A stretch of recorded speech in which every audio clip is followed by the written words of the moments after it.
One વિભાગની ભરતીને લઈને મહત્વના સમાચાર સામે આવી રહ્યા છે। હાલ અત્યારે વન વિભાગની ભરતીને લઈને મોટા સમાચાર સામે આવ્યા છે। તો ફોરેસ્ટ ભરતીમાં સબરદા સામે આવ્યા હતા। હવે જિલ્લાવાર કેટેગરી પ્રમાણે 25 ગણા ઉમેદવારોનું લિસ્ટ જાહેર કરવામાં આવ્યું છે। તો 823 જગ્યાઓને ભરવા માટે શારીરિક કસોટી હતી।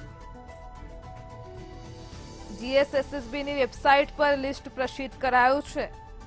ફોરેસ્ટ ભરતી માટે ઉમેદવારો માટે લિસ્ટ સામે આવ્યું છે। માર્ક્સની પીડીએફ જાહેર કરવાની માંગ પર ઉમેદવારો અડગ રહ્યા છે। તો વન વિભાગની ભરતીને લઈને મોટા સમાચાર સામે આવ્યા છે। ઉમેદવારોએ સીબીઆરટી પદ્ધતિ રદ કરવાની પણ માંગ કરી છે। તો સરકારી જિલ્લાવાર કેટેગરી પ્રમાણે 25 ગણા ઉમેદવારોનું લિસ્ટ જાહેર કર્યું છે।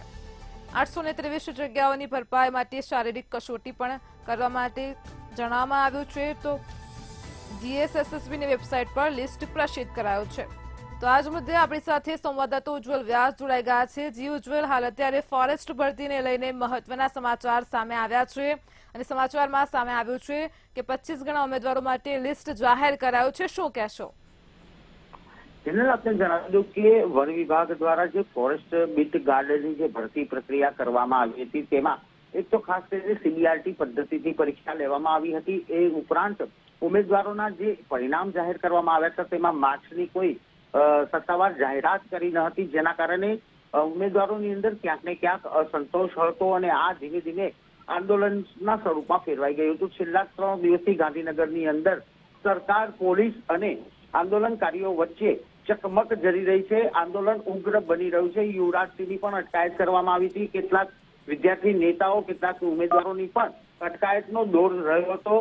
તો બીજી તરફ ગુજરાત સરકારે પણ આ આંદોલન ઉગ્ર બને તે પહેલા વચલો રસ્તો શોધવા માટે કવાયત શરૂ કરી હતી। મુખ્યમંત્રી ભૂપેન્દ્રભાઈ પટેલે આ બાબતની ખૂબ જ ગંભીરતાથી નોંધ લઈ અધિકારીઓ સાથે બેઠક કરી હતી। જો કે આંદોલનકારીઓ પણ પોતાના માર્ક્સ જાહેર કરવાની માંગ ઉપર અડગ રહ્યા હતા। આખરે સરકાર તરફથી એવો નિર્ણય કરવામાં આવ્યો કે ફોરેસ્ટ ગાર્ડની જે 823 જગ્યાઓ ભરવાની છે તેની અંદર જે શારીરિક યોગ્યતાની કસોટી લેવામાં આવશે તેની અંદર જિલ્લાવાર ઉમેદવારોને કેટેગરી વાઇઝ બોલાવવાનો એક મહત્વનો નિર્ણય કર્યો છે અને આ ભરતી છે કે 25 ગણા ઉમેદવારોની લિસ્ટ તૈયાર કરવામાં આવી છે। એટલે કે જે જગ્યાઓ છે તેના કરતા પણ ભરતી માટે કેટેગરી મુજબ 25 ગણા ઉમેદવારોને બોલાવવામાં આવશે અને તેમાંથી જે મંજૂર થશે તે પ્રમાણે તેને કરવામાં આવશે। આ ઉપરાંત ખાસ મહત્વનો નિર્ણય છે કે જીએસએસબીની વેબસાઇટ ઉપર ઉમેદવારોની એક યાદી પ્રસિદ્ધ કરવામાં આવી છે। જો કે આંદોલનકારીઓ સાથે અત્યારે હાલ સંપર્ક કરતા એવી હકીકત જાણવા મળી કે માર્ક્સની પીડીએફ જાહેર કરી નથી, તે સત્વરે કરવામાં આવે। આ ઉપરાંત ગુજરાત સરકાર સીબીઆરટી પદ્ધતિ નાબૂદ કરે તેવી માંગ અડગ રહી છે। જી ઉજ્જવલ, સમગ્ર માહિતી બદલ આપનો આભાર। તો માર્ક્સની પીડીએફ જાહેર કરવાની માંગ પર ઉમેદવારો હજુ પણ અડગ રહ્યા છે।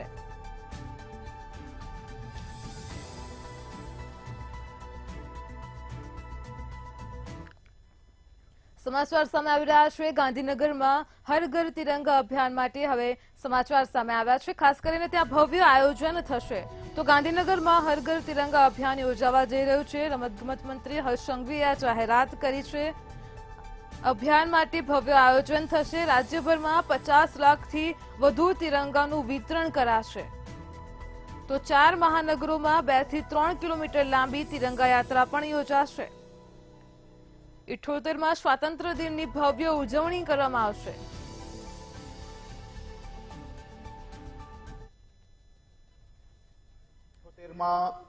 સ્વતંત્ર દિવસની ઉજવણીના ભાગરૂપે આ વર્ષે 8મી ઓગસ્ટથી 15મી ઓગસ્ટ સુધી રાજ્યમાં હર ઘર તિરંગાના અભિયાનને રાજ્યભરમાં મનાવવામાં આવશે। આઝાદીના અમૃત મહોત્સવ નિમિત્તે હર ઘર તિરંગા ની જે શરૂઆત કરવામાં આવી હતી, દેશના લોકપ્રિય પ્રધાનમંત્રી આદરણીય શ્રી નરેન્દ્રભાઈ મોદીજી અને ગુજરાતના લોકપ્રિય મુખ્યમંત્રી શ્રી ભૂપેન્દ્રભાઈ પટેલના માર્ગદર્શનમાં આ વર્ષે ગુજરાતમાં 14,000થી વધારે ગામડાઓ, નગરપાલિકાઓ, મહાનગરોમાં લાખોની સંખ્યામાં લોકો હર ઘર તિરંગાના આ અભિયાનમાં જોડાશે. ભાવનગરમાં ફ્લાયઓવર માટે આપેલી જમીન રેલવેના કબજામાં હોવાનું સામે આવ્યું છે. જે વિગતો પ્રાપ્ત થઈ રહી છે ભાવનગરથી સમાચાર છે કે ફ્લાયઓવર માટે આપેલી જમીન રેલવેના કબજામાં છે. તો સમાચાર સામે આવ્યા છે. રેલવે હોસ્પિટલ અને કોલોની બંને સાઈડ પતરા મારવામાં આવ્યા છે. તો ડાયવર્ઝન માટેની જમીન બ્રિજ પૂરો થાય તે પહેલા જ કબજે કરી લેવામાં આવી છે. સાંસદની દરમિયાનગીરી બાદ માંડ જમીન આપી હતી અને જે હવે રેલવેના કબજામાં હોવાનું સામે આવ્યું છે. બ્રિજનું કામ તે વિસ્તારમાં 80% જેટલું પૂર્ણ થઈ ગયું છે.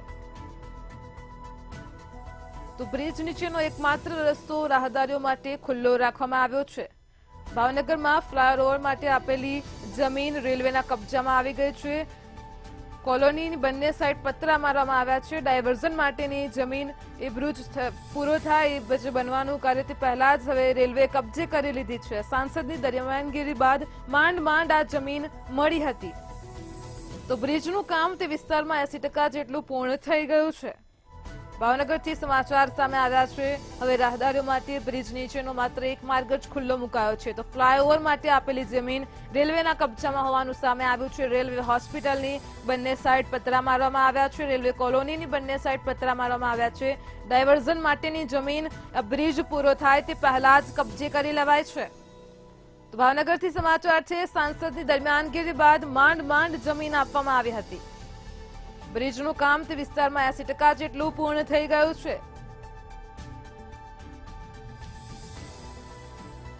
બ્રિજ નીચેનો એકમાત્ર રસ્તો રાહદારીઓ માટે હવે ખુલ્લો રાખવામાં આવ્યો છે. સમાચાર સામે આવી રહ્યા છે ભાવનગરથી. ભાવનગરમાં ફ્લાયઓવર માટે આપેલી જમીન રેલવેના કબજામાં હોવાનું સામે આવ્યું છે. તો ડાયવર્ઝન માટેની જમીન બ્રિજ પૂરો થાય તે પહેલા જ કબજે કરી લેવાય છે.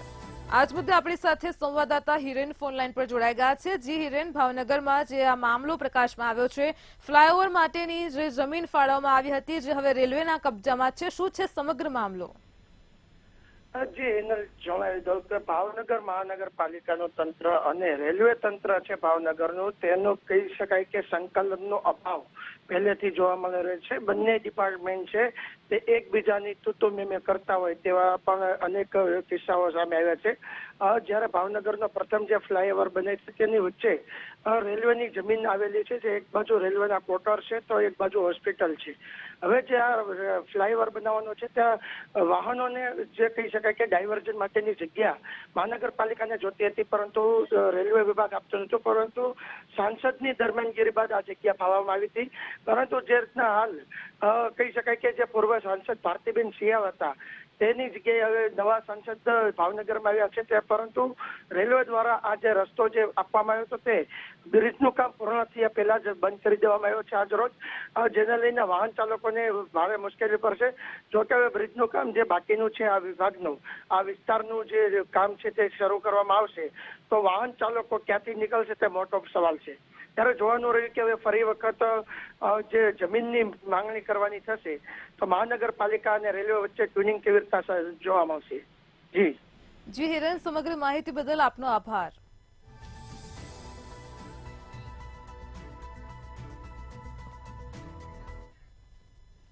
જામનગરમાં આરએનબીના અધિકારી ઉપર હુમલાને લઈને ઘટના પ્રકાશમાં આવી છે. આજ રોજ જામનગર ખાતે હુમલાની ઘટના બની છે. આરએનબીના અધિકારી ઉપર હુમલો કરવામાં આવ્યો હતો. તો જામનગરથી સમાચાર સામે આવ્યા છે. ઇટાળા ગામે કોન્ટ્રાક્ટરે આસિસ્ટન્ટ એન્જિનિયર ઉપર હુમલો કર્યો હતો. જે વિગતો પ્રાપ્ત થઈ છે, એન્જિનિયર સાઇટ પર નિરીક્ષણ કરવા માટે ગયા હતા અને તે સમયે જ આ ઘટના બની હતી. તો નીલરાજસિંહ બારડ ચાલુ સાઇટ પર નિરીક્ષણ કરવા માટે ગયા હતા. સાઇટ પર કામ ચાલી રહ્યું હતું તે સમયે ઘટના બની છે. નિરીક્ષણમાં કોન્ટ્રાક્ટરે અચાનક જ આરએનબીના અધિકારી ઉપર હુમલો કર્યો હતો. તો જામનગરમાં આજરોજ આરએનબીના અધિકારી ઉપર હુમલાની ઘટના પ્રકાશમાં આવી છે. કોન્ટ્રાક્ટરે હુમલો કર્યા હોવાનું સામે આવ્યું છે. ઇટાળા ગામના કોન્ટ્રાક્ટરે આસિસ્ટન્ટ એન્જિનિયર ઉપર હુમલો કર્યો હતો. તો આજ મુદ્દે આપણી સાથે સંવાદદાતા સાગર ફોન લાઈન પર જોડાઈ ગયા છે. જી સાગર, જે ઘટના પ્રકાશમાં આવી છે ભાવનગરથી આસિસ્ટન્ટ ઇજનેર ઉપર હુમલાની ઘટના છે, શું કહેશો? જે ચોક્કસ જો વાત કરવામાં આવે જામનગરના જે એક અધિકારી છે તેના પર જે હુમલો થયો છે, ધ્રોલના ઇટારા ગામ ખાતે જે કોન્ટ્રાક્ટર આસિસ્ટન્ટ એન્જિનિયર હતા એની ઉપર જે હુમલો થયો છે, આ બી પંચાયત વિભાગના આસિસ્ટન્ટ એન્જિનિયર હતા. આ સુપરવિઝનમાં કોઈ બોલાચાલી થઈ હોય તેવું લાગી રહ્યું અને ક્યાંક ને ક્યાંક જે નિરીક્ષણમાં આવ્યા હોય, નિરીક્ષણ દરમિયાન કોન્ટ્રાક્ટર અચાનક જે અધિકારી પર હુમલો થયો અને આ માથાના ભાગે અને અન્ય ભાગે જે ઈજા પહોંચતા તાત્કાલિક જે હોસ્પિટલ ખાતે સારવાર હેઠળ ખસેડવામાં આવી છે અને આ જ મુદ્દે લઈને પોલીસ મથકમાં જે ફરિયાદની ગાજવીજ હાથ કરવામાં આવી છે. જી સાગર, સમગ્ર માહિતી બદલ આપનો આભાર. તો હુમલાની ઘટના બનતા જ ઇજનેરને ઈજા પહોંચી છે, તેમને સારવાર અર્થે હોસ્પિટલ ખસેડાયા છે.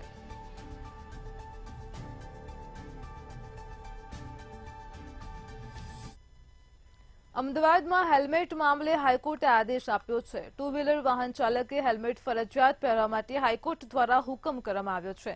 તેમજ પાછળ બેસનાર વ્યક્તિએ પણ ફરજિયાત હેલ્મેટ પહેરવાનું રહેશે.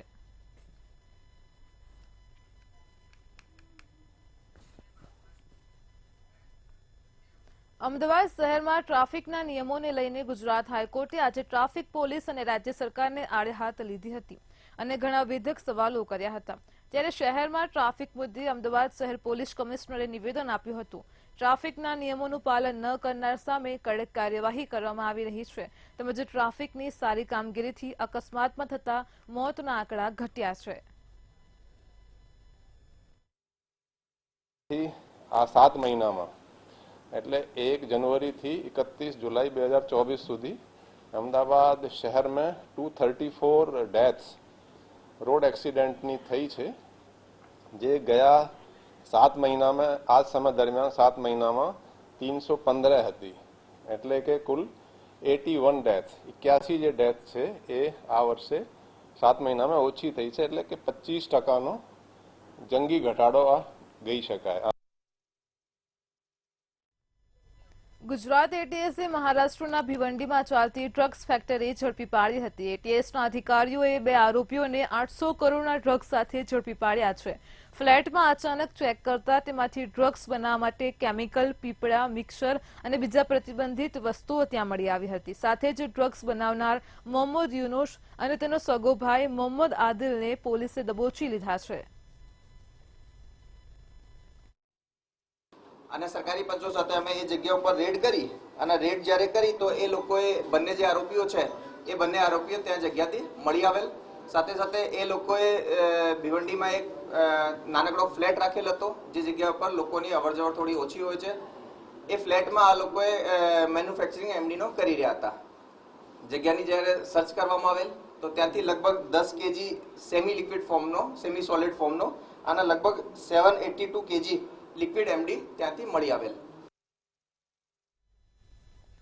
અમદાવાદની સાબરમતી નદીમાં પ્રદૂષણનું પ્રમાણ સતત વધી રહ્યું છે. ત્યારે સાબરમતી નદી પ્રદૂષણ મામલે હાઈકોર્ટે કોર્પોરેશનનો ઉધડો લીધો છે, જેમાં નદીના મેગા પાઇપલાઇનમાં એએમસી દ્વારા પાણી નાખવામાં આવે છે. નદીમાં ટેન્કરને ટ્રેક્ટરથી કોર્પોરેશન લાઇનમાં પ્રદૂષણ નાખે છે અને ત્યારે આ મામલે શુક્રવારે વિશેષ બેચનું ગઠન કરવાના સંકેત આપ્યા છે.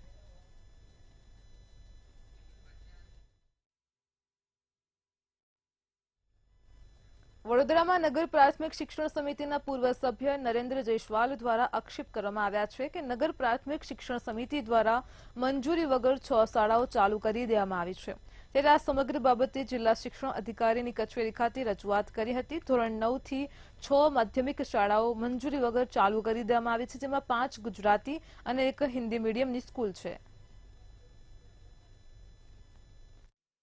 સમગ્ર મામલો એવો છે કે નગર પ્રાથમિક શિક્ષણ સમિતિએ 9મા ધોરણના 6 વર્ગની માન્યતા સરકારમાં માંગી હતી નિયમ અનુસાર, પણ એ માન્યતા આવ્યા વગર કે એનું હિયરિંગ થયા વગર જૂન 2024 આ લોકોએ 6 શાળાઓ, 5 ગુજરાતી મીડિયમ અને હિન્દી મીડિયમની શાળા શરૂ કરી દીધી, જે નિયમ વિરુદ્ધ છે. આ જે વર્ગો આજે ચાલે છે, આ 6 શાળાના વર્ગો, એ અમાન્ય ગણાય. ડીઓને જો ખબર પડી, મેં ડીઓને પણ કીધું તો ડીઓએ અગાઉ પણ એવું કીધું કે બંધ કરાવી દઈશું વર્ગો, પણ આજ સુધીને વર્ગ બંધ નથી થયા. અને જો કાલે સરકાર માન્યતા ના આપે તો 350 થી 400 છોકરાઓ જે નગર પ્રાથમિક શિક્ષણ સમિતિમાં મળી રહ્યા છે વર્ગ 9માં, એના ભવિષ્ય સાથે છેડા થાય. વર્ગો તો કોઈ ચોક્કસ સ્થળનો ઉલ્લેખ નથી કર્યો લોકોએ, પણ એમને 6 વર્ગો ચાલુ કર્યા એવું રજૂઆત હતી. આ લોકો કઈ સ્કૂલે વર્ગો ચાલુ કર્યા છે? સ્કૂલનું કોઈ નામ આપ્યું નથી, પણ નગર પ્રાથમિક શિક્ષણ સમિતિમાંથી 9મા ધોરણના વર્ગો મંજૂરીની અપેક્ષાએ ચાલુ કરેલ છે એવી રજૂઆત છે એમની. ગુજરાતમાં ડ્રગ્સ માત્ર વેચાતું નથી પરંતુ ડ્રગ્સ બનાવતી ફેક્ટરીઓ ઝડપાઈ રહી છે. એન્ટી ટેરરિસ્ટ સ્ક્વોડે અંકલેશ્વરના દહેજમાં બની રહેલી ટ્રામાડોલ નામની પ્રતિબંધિત કેમિકલ અને 2 આરોપીઓને ઝડપી પાડ્યા છે. હજુ મુખ્ય આરોપીઓ પોલીસ પકડથી દૂર છે. વધુ માહિતી માટે જુઓ આ ખાસ અહેવાલ.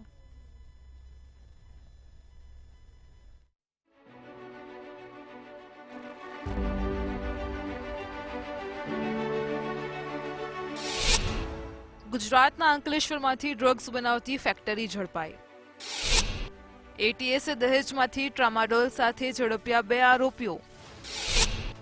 ગુજરાતમાં ડ્રગ્સ માત્ર વેચાતું નથી પણ બનાવાય છે. એટીએસે ઝડપેલા રો મટીરીયલનો મુદ્દામાલ અંદાજે 31 કરોડનો. પંકજ રાજપૂત ને નિખિલ કપૂરિયાની કરાઈ ધરપકડ.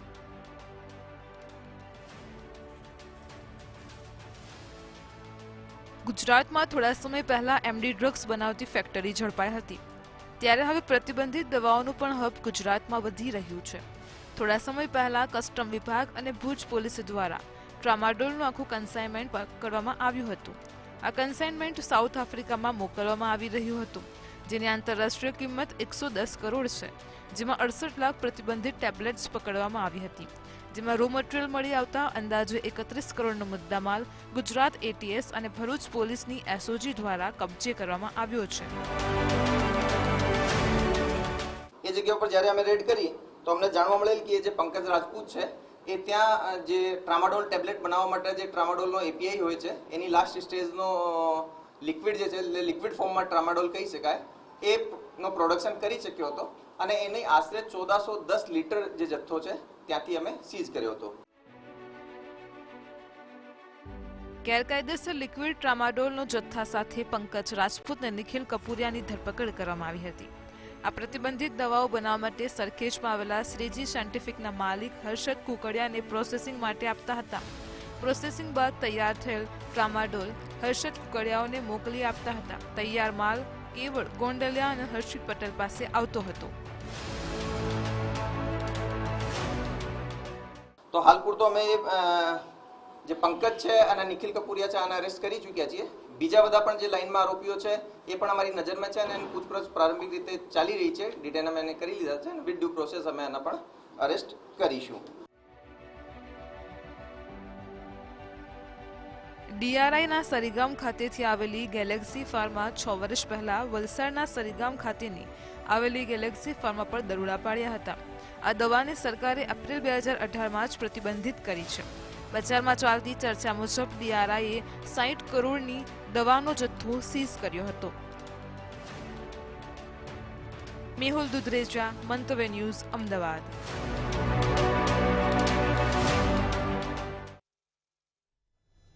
વરસાદ બાદ વડોદરામાં રોડ પર મગરના આટાફેરા શરૂ થઈ જાય છે. વડોદરાના મગરો માટે ક્રોકોડાઇલ પાર્ક બનાવવાનું આયોજન કરવામાં આવ્યું હતું. વિશ્વામિત્રી નદીના કિનારે 66 એકર જમીનમાં પાર્ક બનાવવા 2016માં 3 કરોડના ખર્ચે લોખંડની દિવાલ પણ બનાવી હતી.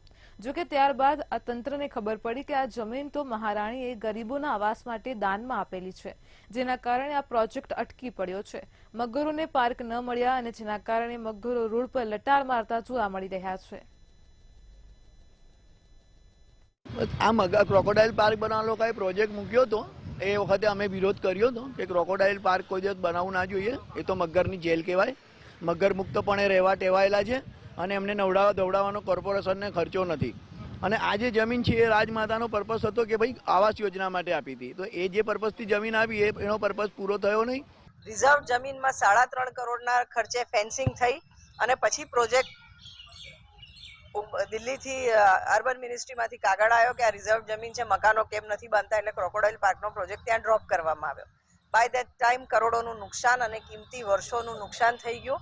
વડોદરા શહેરને આજ દિન સુધી ક્રોકોડાઇલ પાર્ક બી નથી બન્યો અને નથી ઈડબ્લ્યુએસના મકાનો ત્યાં બન્યા. જે જમીન છે જે 66 એકર એ રેવન્યુ વિભાગ અત્યારની જમીન છે. એમણે અમને જમીન ફાળવેલી છે, પરંતુ એ જમીનના જે 208 કરોડ રૂપિયા જે ભરવાના થાય છે એના પર નિર્ણય લેવાનો અત્યારે બાકી છે ને એના માટે થોડુંક રોકાયું. 2 દિવસ પહેલા સુપ્રીમ કોર્ટે SC/ST અનામત કોટાની અંદર જ ઉપકોટા આપી શકાય આવો ચુકાદો આપ્યો હતો. આ ચુકાદા બાદ દલિત સમુદાયના લોકોમાં નારાજગી જોવા મળી હતી, કારણ કે આ ચુકાદાથી સમાજમાં આંતરિક રીતે વર્ગ વિગ્રહ પેદા થઈ શકે તેવી શક્યતા છે. આજે ભારતીય દલિત પેન્થરના આગેવાનો દ્વારા વિરોધ નોંધાવી કલેક્ટરને આવેદન આપવામાં આવ્યું હતું.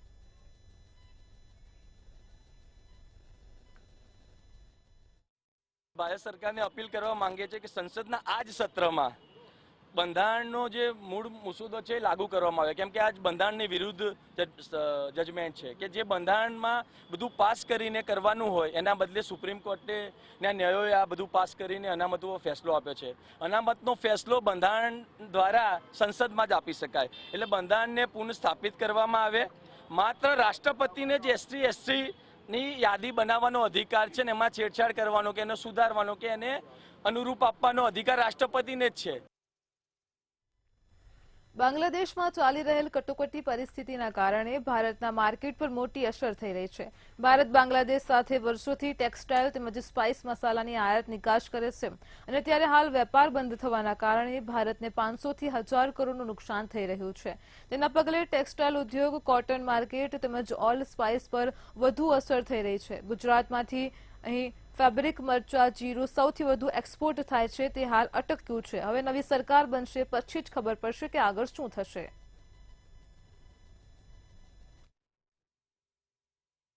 તાજેતરની જે હાલત થઈ એ હાલત પછી વેપાર સ્ટક થઈ ગયો છે. એટલે હવે આમાં તો બે વસ્તુ આપણે જોઈ શકાય.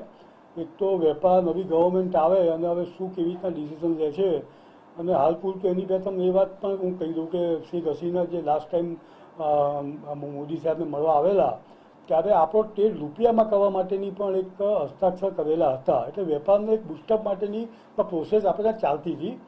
હવે કમનસીબે આ પ્રોસેસ બધી અટકી ગઈ.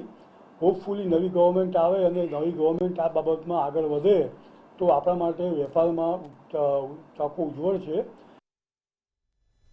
રાજકોટમાં નિવૃત્ત સિટી ઇજનેર અલ્પના મિત્રાના ઘરેથી ફાઇલ મળવાના મામલે તપાસ થઈ રહી છે. મનપા કમિશનર સમક્ષ વર્ષ 2018નો ઠરાવ રજૂ કરવામાં આવ્યો છે, જેમાં ઠરાવ પ્રમાણે મેજરમેન્ટ બુક અને બિલ ફોર્મમાં સહી ફરજિયાત હોય છે. તેમાં નવા આવેલા અધિકારીઓ જૂના બિલોમાં સહી કરી શકતા નથી. સહી તો કચેરીએ પણ થઈ શકતી હતી, તો કયા કારણે તે મેજરમેન્ટ બુક ઘરે લઈ ગયા તેના ઉપર સવાલ છે. મનપા કમિશનર 10 દિવસમાં જ અલ્પના મિત્રા સામે કાર્યવાહી કરી શકે છે.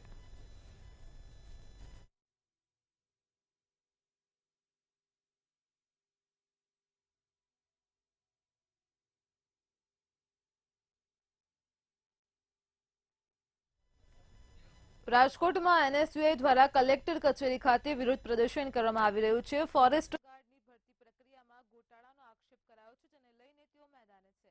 CBRT પદ્ધતિ નાબૂદ કરવા માટે ઉમેદવારો માંગ કરી રહ્યા છે, તો જિલ્લા કલેક્ટરને આવેદન આપીને હવે રજૂઆત કરાશે. જો કે NSUI કાર્યકરોની પોલીસ દ્વારા અટકાયત પણ કરી લેવામાં આવી છે. વિદ્યાર્થીઓ અને યુવાનો ઉપર જે દમન કરી રહી છે, જે અમારી માંગ છે CBRT પદ્ધતિ રદ થવી જોઈએ, જેથી કરીને એક મિનિટ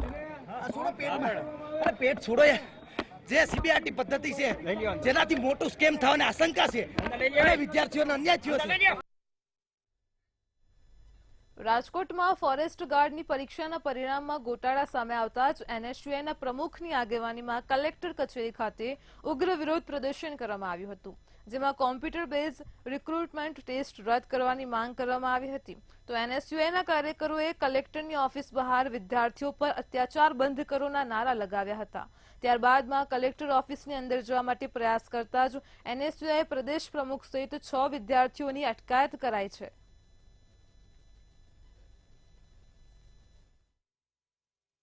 છેલ્લા ઘણા સમયથી આ ગુજરાતના યુવાનો વિદ્યાર્થીઓને અન્યાય કરવાનું વારંવાર ચાલુ કર્યું છે. એમાં જે ગૌણ સેવા પસંદગી દ્વારા જે CBRT પદ્ધતિ એટલે કે કોમ્પ્યુટર બેઝ પદ્ધતિથી જે પરીક્ષાઓ લીધી છે, આ પરીક્ષામાં ખૂબ મોટા પ્રમાણમાં ગોટાળા થયા છે અને વિદ્યાર્થીઓને અન્યાય થયો છે. ખાસ અમારી એવું જ માંગ છે કે સીબીઆરટી પદ્ધતિ રદ કરવામાં આવે અને જે આ ફોરેસ્ટના વિદ્યાર્થીઓને અન્યાય થયો છે ગાંધી કલેક્ટર ખાતે આજ રોજ એનએસયુઆઈ તરફથી વિરોધ પ્રદર્શન થઈ રહ્યું છે. સીધા જ આપને દ્રશ્ય દેખાડવા માંગીશ. જિલ્લા કલેક્ટરના ફોરેસ્ટ ગાર્ડની ભરતી પ્રક્રિયામાં ગોટાળા થતા એનએસયુઆઈ વિરોધમાં આવ્યું છે. સીબીઆરટી પદ્ધતિ રદ કરવા એનએસયુઆઈની સ્પષ્ટ માંગણી છે. જિલ્લા કલેક્ટરને આવેદન પણ પાઠવવામાં આવશે. કહી શકાય કે લાંબા સમયથી ક્યાંક ને ક્યાંક આ એક મામલો છે તે ચાલી રહ્યો છે. આને લઈને એનએસયુઆઈ અત્યારે ઉગ્ર બની છે. શું કહેશો? એનએસયુઆઈ આ સીબીઆરટી પદ્ધતિ નાબૂદ કરવા માટે આ પ્રકારની અત્યારે ઉગ્ર રજૂઆત કરી રહી છે. વિરોધ પ્રદર્શન થઈ રહ્યું છે. ક્યાંક ને ક્યાંક આપણે અગાઉ પણ જોયા છે કે ભારતીય જનતા પાર્ટી દ્વારા અગાઉ પણ કેટલા પેપરો ફોડવામાં આવ્યા છે અને કેટલા વિદ્યાર્થીઓને અન્યાય થાય તેવી કરવામાં આવ્યું છે. પણ હાલની તબક્કે આપણે માત્ર ને માત્ર ભારતીય જનતા પાર્ટી અમે જે સીબીઆરસીની કમિટી છે એટલા માટે રદ કરવા માંગીએ છીએ કે એમનું જે ગૌણ સેવા પસંદગી મંડળ છે તેમની સાથે જ ટ્યુનિંગ નથી, કે એમને કોઈ પેપર સ્ટાઇલ કે કોલું કંઈ છે નહીં. તો માત્ર ને માત્ર આ એક ને એક માત્ર એવું કહી શકાય એવી ઘટના છે કે વિદ્યાર્થીઓને પોતાના લાગતા વળગતા ક્યાંક ને ક્યાંક કોઈ એકાદા સેટ કરવા માટે આ મેરિટની લિસ્ટ બહાર પાડવામાં છે. અને સૌથી પ્રથમ વાત તો એ છે કે હજી સુધી પણ એ લોકો હવે નોર્મલાઇઝેશન કરેલા માર્ક અને જે પેલા અગાઉ આવેલા માર્ક બંનેમાંથી એક પણ માર્કશીટ કાઢી નથી, ડાયરેક્ટ એ લોકોને ભરતી માટે મેળવે છે. આમાં ક્યાંક ને ક્યાંક વિદ્યાર્થીઓનો અન્યાય થયો છે. આના માટેના આજ એનએસયુઆઈ અને એનએસયુઆઈની ટીમ દ્વારા કલેક્ટર કચેરીનો ઘેરાવ કરવામાં આવ્યો છે. શું કહેશો? એકચ્યુઅલી જે 823 જગ્યા માટે ફોરેસ્ટ માટે જે ભરતી હતી એમાં 8 લાખ વિદ્યાર્થીઓના ફોર્મ ભરેલા હતા. એમાંથી 4 લાખ વિદ્યાર્થીઓ પરીક્ષા આપેલી હતી. એમાંથી જે 823 જગ્યા માટે જે આ તહેવારથી વિવાદિત ભારતીય જનતા પાર્ટીની સરકાર દ્વારા વિદ્યાર્થીઓના માર્ક જાહેર ન કર્યા અને સીધું મેરિટ લિસ્ટ જાહેર કર્યું. ત્યારે એના વિરોધ માટે અમે અત્યારે આવ્યા છે. જે નબળા અને ગરીબ વર્ગના વિદ્યાર્થીઓને જે અન્યાય થયો છે અને આ ભારતીય જનતા પાર્ટી છે જેની બધીની સંસ્થાઓ છે એના માટે અમે આ વિદ્યાર્થીઓના હિત માટે આજે અમે લડી રહ્યા છીએ અને અમે સરકાર પાસે માન્યતા કરી છે વિદ્યાર્થીઓના માર્ક જાહેર કરવામાં આવે સ્વીકારે. અને આને જ લઈને હાલ અત્યારે રાજકોટ જિલ્લા કલેક્ટર કચેરી ખાતે ઉગ્ર વિરોધ અત્યારે ક્યાંક નોંધાવવામાં આવી રહ્યો છે. કેમેરા પર્સન લલિત વ્યાસ સાથે ધ્રુવ કુંડેલ, રાજકોટ. મેટ્રો 10 માં હાલ આટલું જ. પડે પણની અપડેટ મેળવતા રહો માત્ર મંતવ્ય ન્યૂઝ પર.